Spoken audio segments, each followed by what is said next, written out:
Happy Sunday. Going to be an interesting week, I think. This is a big week for tech stocks. And as a lot of tech stocks will be reporting their quarterly earnings. And it's really not so much about the past quarter, because again, the impact from this health event was really only 2 weeks in the making, maybe three, depending on where you're at. But most of them would have gotten through. But it's really about April activity. What I'm going to be looking for is what are they telling us about the current quarter? I think we should expect lots of them to do the same thing that other companies are, and i.e., pull guidance.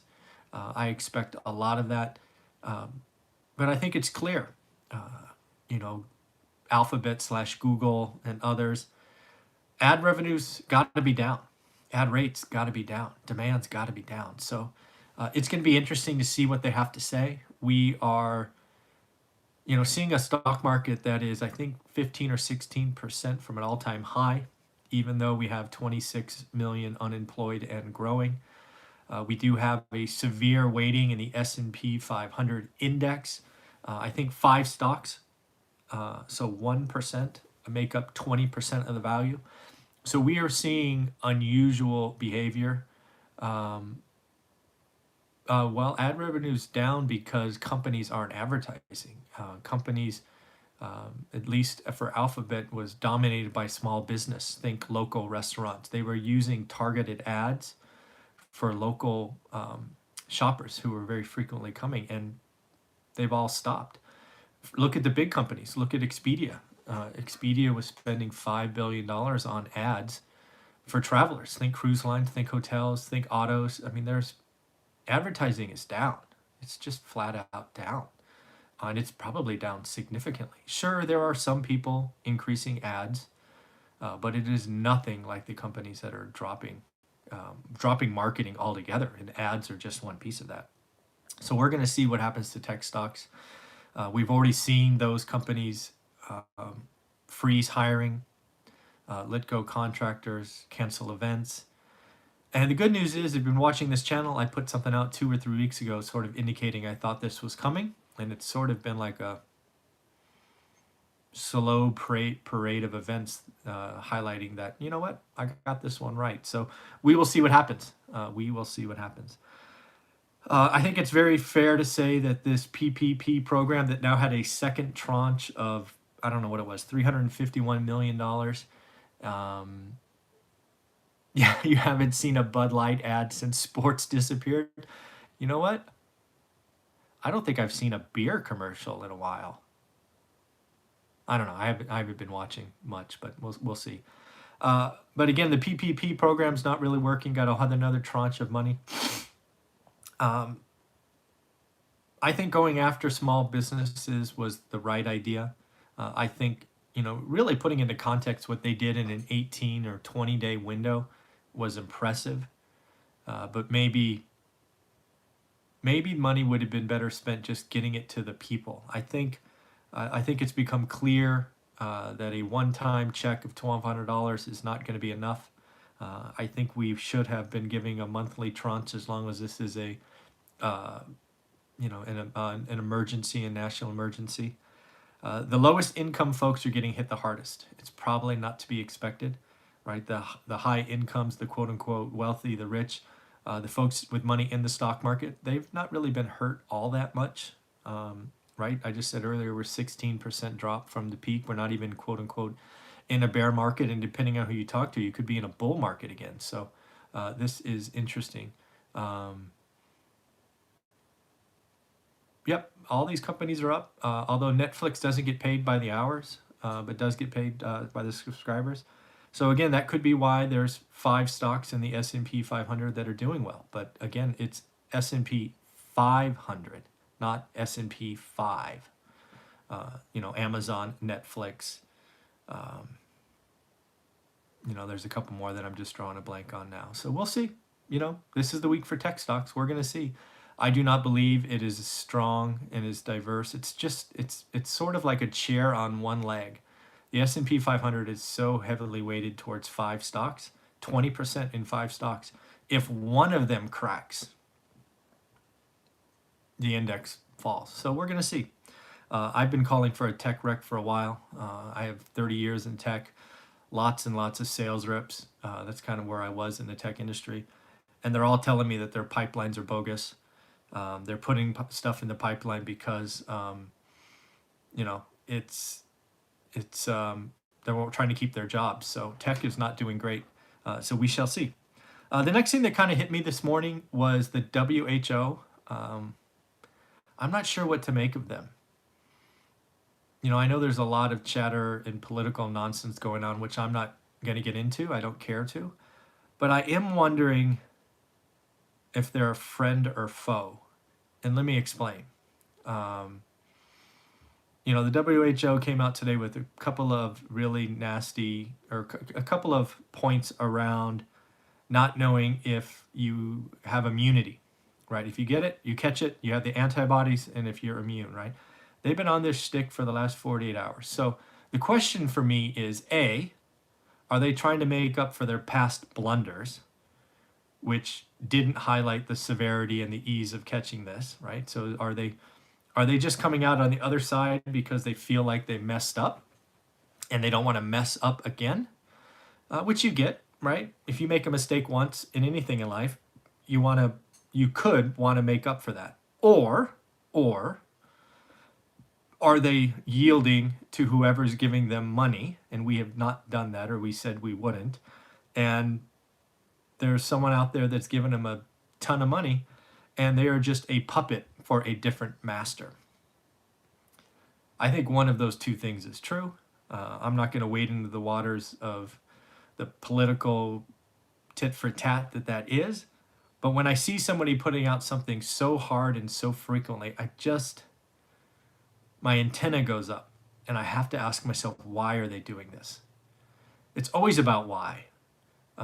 All these left, right headlines. Why are you saying that, right? What are you doing? I always try to figure out the messenger. What are they trying to tell me? What is their bias? I think the WHO is biased. They're either biased to, hey, we screwed up once and we don't want to do it again, or two, they are beholden to the person with the biggest checkbook. We'll see. Time will tell. Again, one of the things I don't know, bothered by is probably a fair statement, is the stock market in and of itself. Again, just so you know, if you're new to this channel, I have 0 stocks. I'm a real estate guy, but a lot of folks that I speak with, a lot of subscribers on this channel have some of their net worth in stocks. And, you know, what I'm wondering is how can we have record unemployment? It's now 5 weeks of millions of new unemployed. We have 30% of our economy said stay home. We have extensions of stay-at-home orders. And yet, you know, the stock market is 16% below. I'm not bothered. I don't care. But I do wonder what is going on with stocks going up.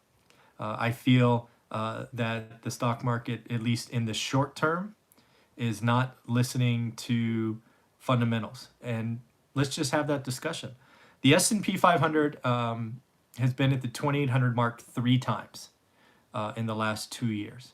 Once in January of 18, once in March of 18, and today. So if you go back and you think about January and March of 18, what do you think the earnings were and the price multiple, right? What do you think that was? Earnings expectations for the S&P 500 were higher, without question, probably substantially higher. The second thing is the multiple that you would have attached to it in a bull market is higher than today. So if you fast forward to April of 2020 and say, why are we at the same level? I think that's a fair question, right? Earnings for the S&P 500 have to be down, and probably down substantially. 5 companies can't continually make up for the shortfall across the board. Second, the multiple that you would put on it in this market, I don't know whether to call it a bull or bear market, is got to be lower, right? There's got to be compression. Even if you think there's a V-shaped recovery coming, you can't have confidence in that really, right? At best, you're thinking you at this point. So for me, I can't see how the market today compares to March or January of 18. If you're in the market and you're heavy in the market, I would ask you to go back and look at those 2 dates and ask if you think the earnings for the S&P 500 are valid today, because I don't think they are, but maybe. I mean, that's the whole beauty of buying stocks is you put your vote, and I don't think there's any way that the S&P 500 has the same earnings expectations today as it did in January or March. But the real kicker is, do you want to be 17 times earnings like you were in January and March? Or are you more like, you know what, I'll take 14 times earnings? So we shall see. And as for tech stocks, I've already told you a couple of times, that's where my background is. First off, do you consider Amazon a tech stock? Right, that's always a great question. That's a debate in the Silicon Valley. Most people would consider them a retailer. Most wouldn't call them a tech stock. So Amazon is a tech stock. Okay, all right. They're a fancy interface with the huge distribution hub and warehousing and all of that. It's hard for me to call Amazon a tech stock, right? It's a retailer in the sky, but okay. I disagree with that, but you can call it whatever you like. I would tell you that Amazon was a tech stock a decade ago until the model was proven. It's not a tech stock today, but whatever. Next up is New York City. A couple of things about New York. I saw an interesting article that they're going to empower 5,000 pharmacies to test people for the virus. They're hoping to do 40,000 a day. So unless my math is wrong, that's only 8 tests per pharmacy. That doesn't sound like a lot. I like the idea that they're going to arm 5,000 pharmacies to do this test, because we have to test, we have to understand where this stupid thing is. But are we really only going to do 8 per pharmacy? That's kind of like, that's ridiculous. That's just, we should be doing 80 a day or something. I don't know. This is just weird. Next thing about New York is, I don't know if you saw this, but they're estimating a 13.3 billion with a B fall in, or a shortfall in revenue. They are expecting a revenue drop of $61 billion. Something that New York and California have to figure out is their revenues have been impacted a lot like other states, but these 2 big states have been impacted more. The issue is that these states with huge gaps in their income statement, they have to make that up sometime. And the only thing I could see is higher taxes. Higher taxes, and of course they could do different taxes. So I don't know New York City or New York State all that well.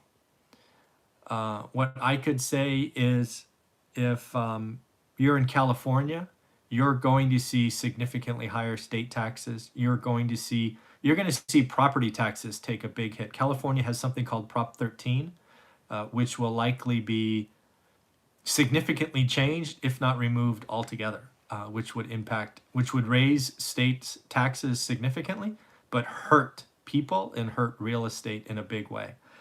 Something we could see nationally is, I don't know if you're aware of this, but if you sell your primary residence, if you've held it for 2 years, you get the first $250K as an individual or $500K as a couple tax-free. That's gone. That's going to go away. There are going to be, yes, Vegas is going to be a horrible market here for the next several years, if not decade. So again, this is all interesting stuff. Taxes are going to change. These states are ginormous. Their revenue shortfalls are ginormous. And the outcome of all of this is we're going to have to fill those gaps somehow, some way. And revenue to the states equal taxes to you and me. So expect taxes to change significantly. And then lastly, I don't know if you saw what happened to WTI, West Texas Intermediary.